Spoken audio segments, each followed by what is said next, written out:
बेटी अष्टमी बिहा चुकलेन गो से तो हीरा लाल बेटी अष्टमी बिहा चुकलेन गो से तो नुनिया डी है गणेश के बेटा मनोबद महतो के संग नुनिया डी है गणेश के बेटा मनोबद महतो के संग हीरा लाल बेटी अष्टमी बिहा चुकलेन गो से तो हीरा लाल के बेटी अष्टमी बिहा चुकलेन गो से तो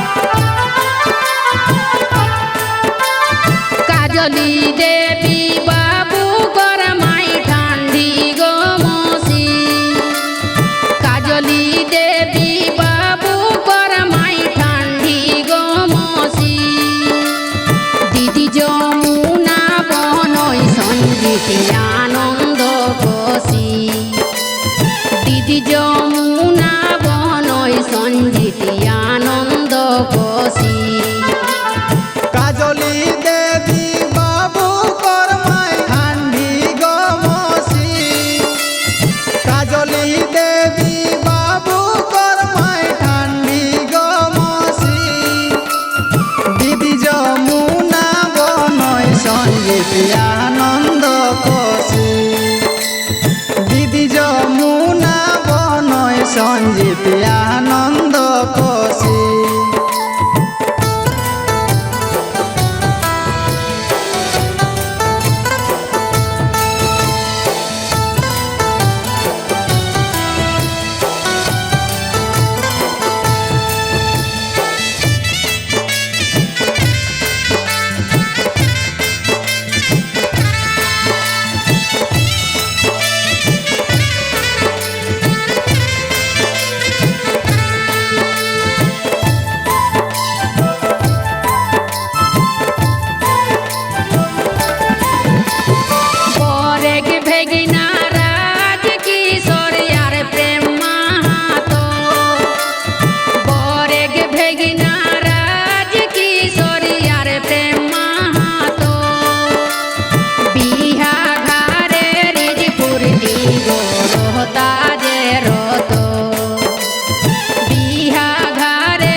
वाला छटटी को बड़ मामी के नाम पवनी ছোটটি গো। বড় মামাকে নামবে নীলাল ছোটটাক লক্ষিন্দ। বড় মামাকে নামবে নীলাল ছোটটাক লক্ষিন্দ।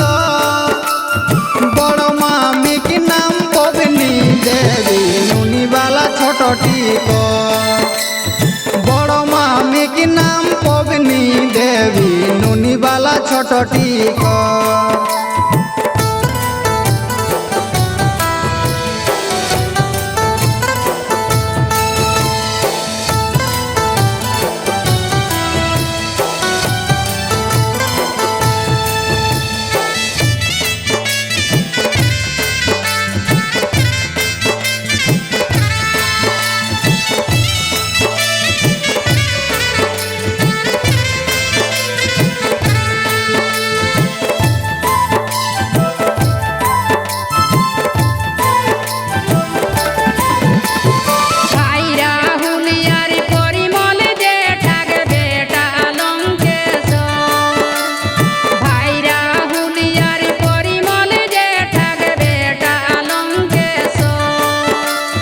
ভজন লাল মাহাতো বাবু কর মশা শুনা গো খো।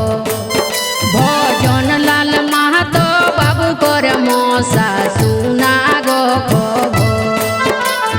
ভাই রাহুল আর পরিমল যে ঠাক বেটা লঙ্কেশ্বর। ভাই রাহুল আর পরিমল যে ঠাক বেটা লঙ্কেশ্বর। ভজন লাল মাহাতক বাবু কর মশা শুনা গো খবর। ভজন লাল মাহাতো বাবু কর মশা